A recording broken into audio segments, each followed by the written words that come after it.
So hello everyone, welcome to GATE academy. So आज हम लोग सिस्टम डिजाइन की सीरीज में लेक्चर 5 करने वाले हैं। ठीक है, तो अभी तक जो अपन स्टोरी सर देख लिए हैं वो क्या देखे हैं सर कि सर एग्जैक्टली सिस्टम डिजाइन होता क्या है सर, सिस्टम डिजाइन सर क्यों सर इंपॉर्टेंट है पढ़ना अपने लिए, ये सब अपन देख चुके हैं। इसके बाद हम लोग सर एक सिंगल क्लाइंट और सर्वर आर्किटेक्चर बनाए और सर उसको हम लोग धीरे धीरे स्केल करते गए कि सर मेरा एक वेब टायर है और एक डेटाबेस का मतलब डेटा टायर है सर। फिर हम लोग देखे कि सर इसको लोड को बैलेंस करने के लिए सर अपन लोड बैलेंसर का यूज़ करते हैं और किस हिसाब से सर वेब टायर को कैसे अपन स्केल करते हैं सर।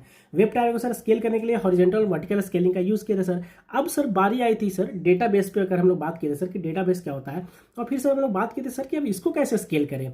इसको भी तो अपने को स्केल करना पड़ेगा कि सर डेटाबेस अभी एक है, अब बहुत सारे डेटाबेस अगर आप ला रहे हो तो किस पैटर्न में सर उसको कैसे अपन स्केल कर सकते हैं, वही अपन यहाँ पे पढ़ने वाले हैं। तो ठीक है, अपन स्टोरी को यहाँ से स्टार्ट करते हैं। तो सर अभी तक जो हम लोग पढ़े हैं करंट इंप्लीमेंटेशन में सर, उसमें सिर्फ एक ही डेटाबेस था। अब सर मेरे डेटाबेस सर बढ़ गए हैं सर, अब मेरे बहुत सारे डेटाबेस हो गए हैं सर। अगर मैं सर इस डायग्राम में देखूं सर तो मेरे एक डेटाबेस यहाँ पे है, दूसरा, तीसरा, चौथा, मतलब टोटल सर 4 डेटाबेस मेरे को दिख रहे हैं सर। ठीक है, तो सर इसके लिए सर क्या करते हैं सर कि डेटाबेस रिप्लिकेशन का यूज़ करते हैं। तो यहाँ पे हम लोग मोस्टली जो पढ़ने वाले हैं कि सर डेटाबेस रिप्लिकेशन क्या होता है। तो डेटाबेस रिप्लिकेशन का मतलब ये है भैया कि डुप्लीकेशन मतलब क्या होता है भैया, डुप्लीकेशन मतलब सर डुप्लीकेट बनाना, जो एक डेटाबेस में है वही सारे डेटाबेस में सर कॉपी करना, इसी को बोलते हैं सर।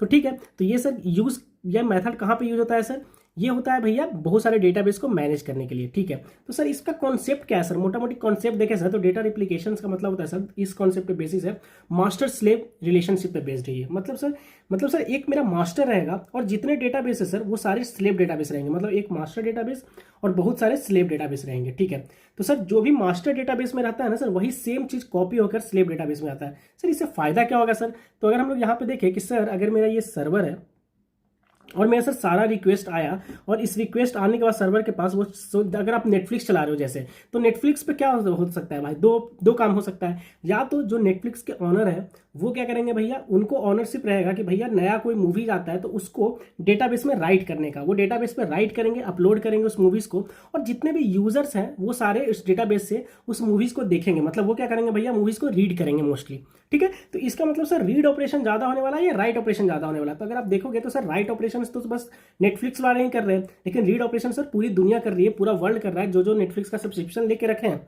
ठीक है, तो इसका मतलब सर रीड ऑपरेशन ज्यादा होने वाला है और राइट ऑपरेशन कम होने वाला है। और रीड ऑपरेशन ही तो सर स्केलेबिलिटी का एक फैक्टर है, क्योंकि सर नंबर ऑफ यूजर्स जब बढ़ेंगे तो नंबर ऑफ रीड ऑपरेशंस बढ़ेगा। करेक्ट ना, अगर आप नंबर ऑफ यूजर्स, अगर आप बोल रहे हो कि सर नेटफ्लिक्स के number of users sir increase हो रहे हैं, इसका मतलब कौन सा ऑपरेशन बढ़ रहा है, इसका मतलब सर रीड ऑपरेशन ज्यादा बढ़ रहा है, क्योंकि लोग ज्यादा से ज्यादा मूवी देख रहे हैं। तो इसका मतलब सर स्लेव जो है वो हमेशा रीड ऑपरेशंस पे काम करेगा, मतलब सर जितने भी स्लेव्स हैं जो सर ज्यादा संख्या में रहेंगे, और मास्टर सर एक दो मतलब कुछ लिमिटेड रहेंगे मास्टर्स जो कि राइट ऑपरेशंस करेंगे, और रीड ऑपरेशन सर स्लेव से होगा सर। इसका मतलब सर स्लेव का संख्या ज्यादा होना पड़ेगा, स्लेव डेटाबेस बहुत ज्यादा होना पड़ेगा। क्यों होना पड़ेगा, क्योंकि सर वहीं से रीड ऑपरेशन होने वाला है और रीड ऑपरेशन ज्यादा होगा कंपेयर टू राइट ऑपरेशन। ठीक है, तो सर अगर कोई भी रिक्वेस्ट आता है तो अपन देखते हैं कि सर वो रीड है या राइट है। अगर राइट ऑपरेशन है तो सर वो मास्टर्स डेटाबेस में चला जाएगा। करेक्ट, तो राइट हमें जो भी कोई करेगा अगर नेटफ्लिक्स वाले, तो हमेशा मास्टर डेटाबेस पे सर वो राइट करेंगे। इसके बाद सर जितने भी डेटाबेस है, 1 2 3 जो मेरे को दिख रहा है स्लेव डेटाबेस, वो सब रिप्लिकेशन है सर। मतलब सर जो भी मास्टर डेटाबेस में वो सब स्लेव डेटाबेस में कॉपी हो जाता है। देखो डीबी रिप्लिकेशन में लिखा है database replication and database replication, ये भी है। मतलब सर अगर इसमें 10 मूवीज है मास्टर में, तो वो 10 मूवीज पूरा का पूरा सर कॉपीड है स्लेव डेटाबेस में। जैसे ही कोई नया मूवीज राइट होता है मास्टर्स में, वो सारे चीजें राइट हो जाती है फिर से किसमें सर, स्लेव डेटाबेस में राइट हो जाता है। ठीक है, ठीक है सर, वो सारे मूवीज इसमें भी आ जाते हैं। अब सर अपन स्लेव पे करेंगे क्या सर, तो बस एक मास्टर एक सर एक पड़ा हुआ है, एक तरीके से सर ये स्टोरेज की तरह है।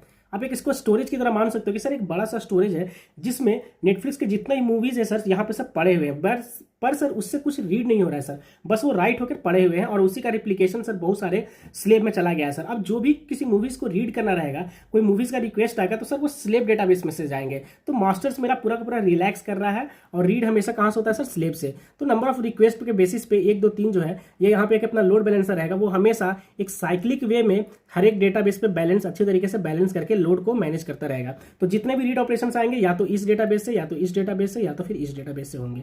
ठीक है, अगर किसी डेटाबेस पे अगर ज्यादा लोड है तो क्या करेंगे भैया, दूसरे वाले डेटाबेस से वो स्लेव डेटाबेस से वो रीड कर लेगा।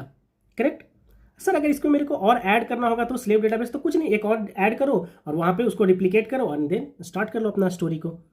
ठीक है सर तो इससे सर फायदा क्या हुआ सर, मास्टर स्लेव अगर हमने किया तो इससे sir better performance. Sir performance कैसे हुआ सर, अब नंबर ऑफ क्वेरीज कितने ज़्यादा आना स्टार्ट होंगे, करेक्ट, नंबर ऑफ क्वेरीज जो है वो बढ़ जाएंगे। आपको अगर नेटफ्लिक्स पे कोई मूवीज़ है और वो ट्रेंडिंग में है तो आपके रीड ऑपरेशंस बढ़ गए, मतलब नंबर ऑफ क्वेरीज बढ़ गए, तो अब कितने अच्छे तरीके से देखो यहाँ पे हैंडल होगा। क्यों, क्योंकि सर बहुत सारे अगर जब डेटाबेस आ गए तो किसी एक डेटाबेस पे है ही नहीं पूरा का पूरा लोड, मल्टीपल डेटाबेस है, तो हर एक डेटाबेस में आपस में लोड अच्छे से डिस्ट्रीब्यूट कर रहे हैं और अच्छे से काम कर रहे हैं। ठीक है सर। दूसरा सर रिलायबिलिटी कैसे इंश्योर कर रहा है भाई, कि अगर एक स्लेव डेटाबेस इसमें से खत्म भी हो जाता है, कोई एक डेटाबेस यहाँ पे चला भी जाता है, क्रैश कर जाता है, कुछ इश्यूज आ जाता है, तब भी आपके पास बहुत सारे स्लेव डेटाबेस हैं जहां से आप रीड ऑपरेशंस कर सकते हो, तो ये रिलायबल है यहाँ पे आपका। ठीक है सर। अवेबिलिटी भी यही इंश्योर कर रहा है सर कि अगर कोई क्रैश भी कर जाता है तब भी मेरा पूरा पूरा सिस्टम ठप नहीं होगा, क्योंकि और भी मेरे पास स्लेव डेटाबेस हैं पहले से।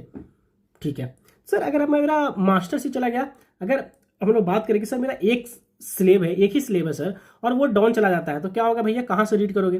अगर बाई चांस मानते हैं कि एक मास्टर है और एक ही स्लेब है सर, और वो भी सर क्रैश हो गया, तो सर कहाँ से रीड होगा। तो मास्टर्स का उस केस में क्या करेंगे भैया, इमरजेंसी आपका यहाँ पे तो एक ही डेटाबेस है जिसपे आप राइट कर रहे थे मास्टर से, तो मास्टर से ही भी आप रीड भी करना स्टार्ट कर दो, ताकि आपका सिस्टम है जो बरकरार रहे, बना हुआ रहे, और पूरा सिस्टम आपका ठप ना हो। ठीक है। तो सर अगर मेरे पास एक मास्टर है और वो भी डाउन चला जाता है, एक ही मास्टर है और वो भी डाउन चला गया, अगर मास्टर डाउन चला गया तो फिर क्या करोगे भाई, जितने सारे जो आपके स्लेब है उसी में से किसी एक को आप मास्टर बना लो, correct. Slave promoted to new master, कोई भी इसमें से जितने भी, क्योंकि सब में जो मास्टर्स में मूवी थे वो सारे मूवीज तो सारे स्लेब में भी है ना, तो किसी स्लेब को है तुम मास्टर बना लो टेम्परली, और बाकी जो बचे स्लेब उनको तुम रीड ऑपरेशन करवा, और एक को मास्टर्स बना के उस पर राइट ऑपरेशन करवा। ठीक है। ठीक है सर, इतना स्टोरी समझ में आ गया सर। सर अगर हम लोग बात करें सर कि अब हम लोग को पता चल गया सर कि एक वेब टायर होता है और डेटा टायर होता है। ठीक है। तो अब हम लोग को क्या चाहिए सर, कि अब मेरे को पूरा का पूरा पता है सर कि एक वेब टायर है जिसमें सर पूरा का पूरा सर्वर के बारे में बात करते हैं कि कैसे उसको स्केल करेंगे हॉरिजॉन्टल और वर्टिकल। मेरे पास सर डेटा टायर है, उसको भी पता है सर कि कैसे स्केल करेंगे सर डेटा रेप्लिकेशन से। तो ये सारी चीज़ें सर हो गया सर, हम लोग अब ट्रैफिक मैनेज कर पा रहे हैं सर। अगर नंबर ऑफ यूजर्स बहुत ज़्यादा आ जा रहे हैं तो उसको तो सर अपन मैनेज अब कर ले रहे हैं सर, उसमें अपने को कोई भी दिक्कत नहीं है, किसी भी तरह का परेशानी नहीं है सर। तो सर अब सबसे इंपॉर्टेंट चीज सर क्या होता है सर, कि आपको भाई वो रिस्पॉन्स टाइम बढ़ाना होगा, स्पीड लेटेंसी ना आ जाए सर, कुछ इश्यूज ना आ जाए, ग्लिचेज ना आए सर, करेक्ट। सर ये सब चीज़ों को हम लोग को परफॉर्मेंस को सर इंप्रूव करवाना है, करेक्ट। नेक्स्ट जो आपका टारगेट होगा कि सर मेरे को परफॉर्मेंस भी तो यूजर को अच्छा देना है। ठीक है। तो आप बहुत सारे यूजर्स को बुला तो ले रहे हो, लेकिन सर उनको बेस्ट क्वालिटी और परफॉर्मेंस भी तो देना है उनको। आपका जो रिस्पॉन्स है, जो आपका पेज है, जो आपका वेबसाइट है, वो अच्छे तरीके से रिस्पॉन्स तो करे। तो सर उसके लिए सर अपन क्या करने वाले हैं सर, तो सर उस चीज़ को इंप्रूव करने के लिए अब हम लोग पढ़ने वाले हैं सर, कि जिसमें से कुछ चीज़ें अपने को जानना होगा कि सर एक कैशे लेयर का इंट्रोड्यूस करते हैं अपन, और एक सीडीएन का यूज़ करते हैं जिसको कहते हैं कंटेंट डिलीवरी नेटवर्क। तो सर ये दो नया कॉन्सेप्ट आता है सर, एक सीडीएन और एक कैशे लेयर। इन दोनों की हेल्प से सर जो अपना सिस्टम है उसके परफॉर्मेंस को सर अपन इंक्रीज करते हैं, और अच्छे तरीके से रिस्पॉन्स टाइम, लोड टाइम, ये सारी चीज़ों को अपन इंप्रूव करते हैं सर। ठीक है। तो सर पहले सर कैशे लेयर को अपन देखना स्टार्ट करते हैं सर, कि कैशे लेयर एग्जैक्टली क्या होता है सर। ठीक है। तो अगर अपन कैशे लेयर की बात करेंगे सर, तो कैशे लेयर एक टेम्पोररी स्टोरेज है, करेक्ट। तो सर ये मेरा वेब टायर है, ठीक है, ये मेरा सर्वर है सर, और ये मेरा डेटाबेस है सर, जहां से सर्वर है जो रीड करके लेके आने वाला है या फिर राइट करने वाला है मूवीज को। ये सारी चीजें सर अपना डेटाबेस से होगा। तो अगर आपको मूवीज को, जैसे ये क्या करता है, कैशे सर टेम्पोररी स्टोर करके रखता है।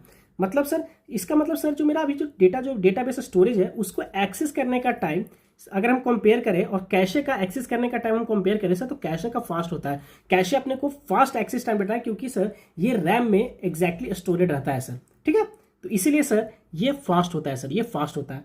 कोई मूवी है सर, तो वो डेटाबेस से अगर मैं रीड करूंगा और कैशे से रीड करूंगा सर, तो कैशे से सर फास्ट होगा सर, करेक्ट। सर कैशे से वो फास्ट रीड होगा सर, बट रैम में सर टेम्पोररी स्टोरेज रहता है सर, हमेशा के लिए तो सर परमानेंटली किसी चीज़ को स्टोर करके रख नहीं सकते हैं, इसलिए सर कैशे भी एक तरीके से टेम्पोररी स्टोरेज है। देखिए हम लोग लिखे हैं डिफिनेशन में कि cache is a temporary storage area that stores the result of expensive response or frequently access data in memory so that subsequent request are served quickly. Sir request quickly serve हो सके, जैसे कोई Netflix पे sir कोई नया movie आया है और आपको पता है कि सर वो मूवी है जो बहुत सारे लोग इस टाइम पे देख रहे होंगे, ठीक है। तो अगर कोई मूवीज को बहुत ज्यादा देखा जा रहा है तो सर उसको बार बार डेटाबेस से क्यों लेकर आए, किसी ने रिक्वेस्ट किया फिर डेटाबेस से उनको भेजो और दिखाओ मूवी, फिर कोई दूसरा यूजर किया तो फिर यहाँ से डेटाबेस पे आओ और फिर उसको करो। तो सर ये टाइम लगेगा ना सर, डेटाबेस तक जाना, फिर उस मूवीज को डेटाबेस से वापस लेके आना, फिर उसको प्ले करना, तो सर इसमें तो सर टाइम लगेगा सर। तो वो फास्ट कैसे हो सकता है सर, कि यूज़र तुरंत रिस्पॉन्स करे, बार बार अपने को डेटाबेस को डिस्टर्ब ना करना पड़े कि भाई, क्योंकि डेटाबेस पे भी तो ट्रैफिक आ जाएगा ना भाई। अगर कोई मूवी अगर ट्रेंडिंग में पहले से, तो आप डेटाबेस को बार बार क्यों सफ़र कर रहे हो। उस मूवीज़ को उठा के कहीं पे टेम्पररली स्टोर कर दो और उसको एक साथ टाइम सेट कर दो कि भाई इतने दिन तक तुम रहो या इतने आवर्स तक तुम रहो वहाँ पे।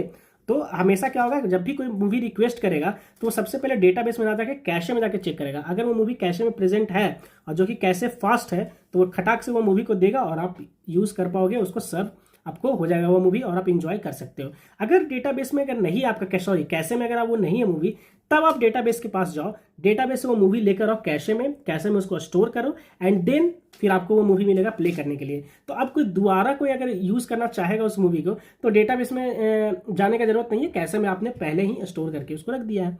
ठीक है, तो यही चीज़ यहाँ पे हमने बताने का ट्राई किया है कि भैया much faster than the database. देखिए यहाँ पे है ना, it is temporary data store layer much faster than database. तो ये मैं डायग्राम से यही बताने का चालू किया हूँ कि 1 नंबर पे देखिए कि if data exist in the cache, read from the cache. अगर जो आप मूवी का रिक्वेस्ट करो या डेटा का रिक्वेस्ट करो वो कैशे में पहले से प्रेजेंट है, तो आप यहीं से देखो आपको मिल गया 1 नंबर पे सर्वर को, और सर्वर ने क्लाइंट को भेज दिया वो मूवी और आराम से देखना स्टार्ट कर दिया। अगर नहीं है, if data doesn't exist in the cache, save data to cache. तो अगर वो एग्जिस्ट नहीं करता है कैशे में, तब क्या करोगे भैया, डेटाबेस के पास जाओगे, मूवी लेकर आओगे और फिर यहाँ पे कैशे में उसको सेव कर दोगे। ठीक है, and return the data to the web server को फिर तुम वापस दे दो। ठीक है सर, बट कब यूज़ करेंगे सर कैशे का? सर कैसे पता चलेगा कैशे का यूज़ करना है सर? तो ऐसा अगर आपका कुछ है कि कोई डेटा है वो बहुत ज़्यादा फ्रीक्वेंटली यूज़ हो रहा है, जैसे कोई ट्रेंडिंग में कोई चीज़ें चल रही है, अगर वैसा है, और कोई यूजर्स वगैरह कुछ देख रहे हो कि भाई वो बहुत ज़्यादा यूज़ होने वाला है, इस टाइम पे कोई चीज़ें बहुत ज़्यादा यूज़ होने वाली है, तो उस चीज़ को बार बार डेटाबेस के पास ना जाके तुम टेम्परली उसको कहाँ पे स्टोर कर दो भैया, कैशे में जाकर उसको स्टोर कर दो। ठीक है, अब समझ में आएगा कब इसको यूज़ करना है। ये होता क्या भैया, ये वोलेटाइल मेमोरी में रहता है, इसीलिए मेमोरी जैसे ही होता है वो क्या होता है भैया, डेटा लॉस्ट हो जाता है जैसे आप रीस्टार्ट करते हो, रिबूट करते हो, या फिर एक टाइमर आप सेट करके रखते हो। तो इसमें सबसे बड़ा एक्सपायरेशन पॉलिसी का है। मतलब सर कि ऐसा ना हो कि मतलब कुछ तो होगा ना कि जो आप डेटा है जो स्टोर करना चाहते हो कैशे में, तो वो लिमिटेड है ना भाई। ऐसा नहीं कि उस डेटा को कैशे में स्टोर किया और परमानेंटली स्टोर करके छोड़ दिया, नहीं, एक टाइम पीरियड तो आप सेट करोगे ना भाई, कितने देर तक उसको स्टोर करके रखना है। करेक्ट, तो आपका एक्सपायरी टाइम होना चाहिए ऐसा, और टाइम आपको डिसाइड करना पड़ेगा on the basis of requirement. आप एक ऐसा टाइम ना सेट कर दो कि भैया वो कैशे में पड़ा हुआ है झूठ मूठ का स्टोरेज लेकर और उसका नीड ही नहीं है, तो कोई और भी भाई उस स्टोरेज का यूज़ कर सकते हो ना, कुछ और जो फ्रीक्वेंटली उस टाइम पे ट्रेंडिंग में यूज हो रहा होगा उसको हटाकर। तो इसीलिए ऐसा भी टाइम मत रख लो कि भाई वो यूज ही ना हो रहा हो, बस कैशे में वो पड़ा हुआ हो। जैसा कोई मूवी है वो अब है ही नहीं ट्रेंडिंग में और तुम तब भी उसको कैशे में स्टोर करके रखे हो, तो ये गलत है। ठीक है, और इतना भी छोटा मत रख दो कि भाई तुम्हारा थोड़ी देर में ही वो कैशे से उड़ जाए और फिर से कोई रिक्वेस्ट करे तो नहीं है, फिर से तुम्हें डेटाबेस के पास जाना पड़े, फिर से तुम कैशे में डालो